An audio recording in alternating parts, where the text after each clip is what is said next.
வெங்காயம் நல்லா வதங்கிடுச்சுங்க பாருங்க.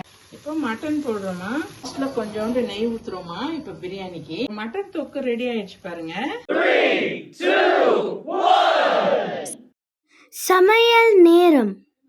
வணக்கம் மக்களே, இன்னைக்கு நாங்கள் எங்கள் சேனலில் முதல்ல சமையல் வீடியோ போட ஆரம்பிக்கிறோம். அப்புறம் சமையல் எங்கள் அத்தை செய்ய போகிறாங்க.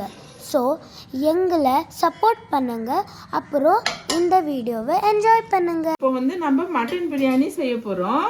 அதுக்கு வெங்காயம், தக்காளி, இந்த மசாலா எல்லாம் நம்ம ரெடி பண்ணி வச்சுருக்கோம்.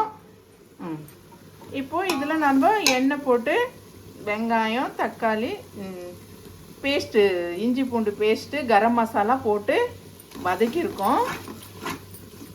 பச்சை மிளகா ஒரு 5 போட்டிருக்கோம். இப்போ டொமேட்டோ போட போகிறோம். ஒரு கிலோவுக்கு 300 போடுறோம்.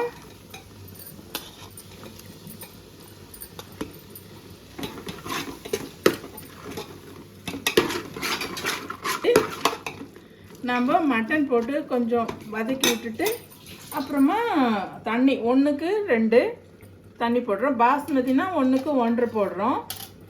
இது ஜீரக சம்பா பிரியாணி அரிசி 1க்கு 2 போடுறோம். இப்போ நல்லா வதக்கிட்டோங்க. இப்போ நம்ம மட்டன் ஒரு ஆவி காட்டி வேக வச்சுருக்கோம். மட்டன் கொஞ்சம் வறுவலுக்கு எடுத்து வச்சுருக்கோம், கொஞ்சம் பிரியாணிக்கு எடுத்து வச்சுருக்கோம். இப்போ பிரியாணிக்கு எடுத்து வச்சுருக்கிறது நம்ம போட்டுடுவோம். அது போட்டு 2 கிண்டு ஒரு ஆவி மட்டன் மட்டும் ஒரு ஆவி வேக வச்சுக்கணுங்க. குக்கரில் போட்டாலும் சரி, பாத்திரத்தில் போட்டாலும் சரி, ஒரு ஆவி. அப்போ தான் மட்டன் நல்லாயிருக்கும். தயிர் 2 ஸ்பூன்,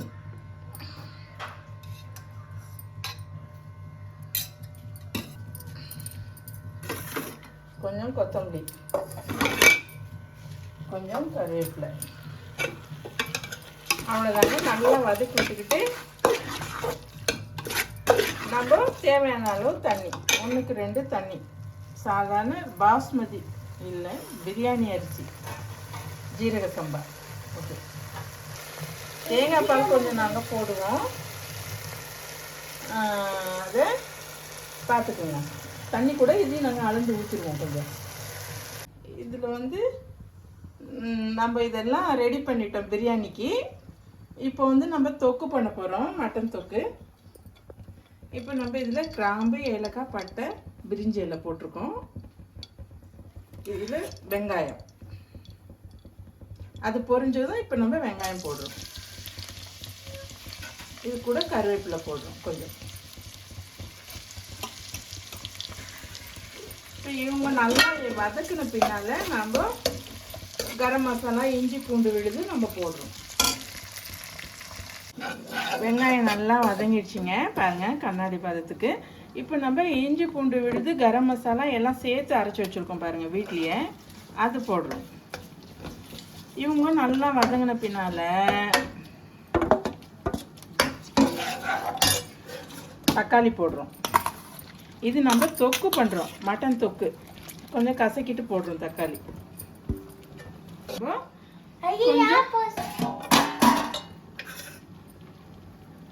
கொஞ்சம் மல்லி, கொஞ்சம் புதினா. இவங்க வதங்கின பின்னால் மட்டன் போடுறோம். இப்போ வதங்கிடுச்சுமா. இப்போ மஞ்சள் பொடி கொஞ்சம் போடுறோம்.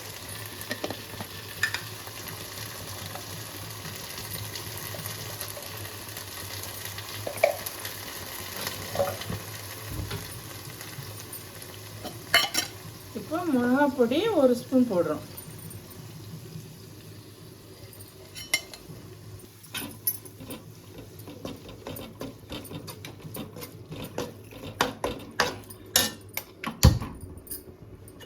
இப்போ மட்டன் போடுறோமா. இப்போ மட்டன் போட்டு நாம் இதில் வதக்குறோம். எல்லா மசாலா போட்டு மட்டன் வதக்குறோம். வதக்கிட்டு தேங்காய் பால் போடலாம். இது நம்ம தேங்காய் பால் ஊற்றி செய்கிறோம், நம்ம வயிறுக்கும் நல்லது. பாருங்கம்மா, இப்போ தேங்காய் பால் பிரியாணிக்கு கொஞ்சம் ஊற்றிட்டு தொக்குக்கு கொஞ்சம் வச்சுருக்கோம். இப்போ தேங்காய் பால் ஊற்றி சமைக்கிறோம்.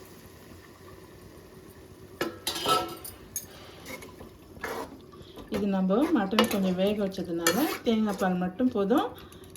இதுலேயே வேக வச்சிடலாம். பாருங்கம்மா, ரெடி ஆகிட்டுருக்கு.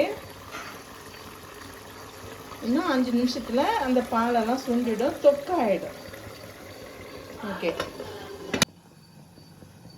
லாஸ்ட்டில் கொஞ்சோண்டு நெய் ஊற்றுறோமா இப்போ பிரியாணிக்கு. இவங்களும் 5 நிமிஷத்தில் ஆயிடுவாங்க. இப்போ கொஞ்சம் கருவேப்பிலை, கொத்தமல்லி, கொஞ்சம் புதினா, கொஞ்சம் கொத்தமல்லி, அவ்வளோதான். இவங்களும் 5 நிமிஷத்தில் ரெடி ஆகிடுவாங்க.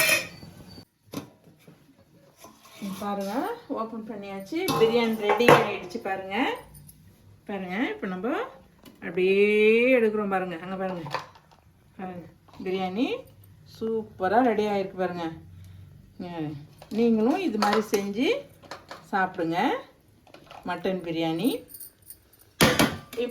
இப்போ மட்டன் தொக்கு ரெடி ஆகிடுச்சு. பாருங்கள்,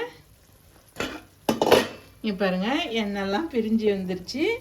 பாருங்கள், சூப்பரான ஒரு மட்டன் தொக்கு, கிரேவியோட கொஞ்சம் அருமையான மட்டன் தொக்கு.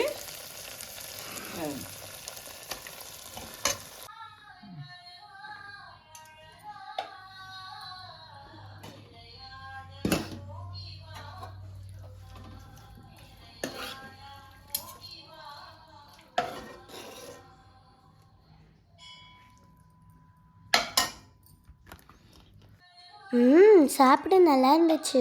நீங்களும் வீட்டில் ட்ரை பண்ணுங்கள். ரொம்ப ஈஸி, அப்புறம் சாப்பிடவும் டேஸ்டியாக இருந்துச்சு. பை த வே, இந்த வீடியோ உங்களுக்கு பிடிச்சிச்சின்னா லைக் பண்ணுங்கள், கமெண்ட் பண்ணுங்கள், ஷேர் பண்ணுங்கள், சப்ஸ்கிரைப் பண்ணுங்கள், அப்புறம் பெல் லைக் பட்டனை கிளிக் பண்ணுங்கள். பாய்.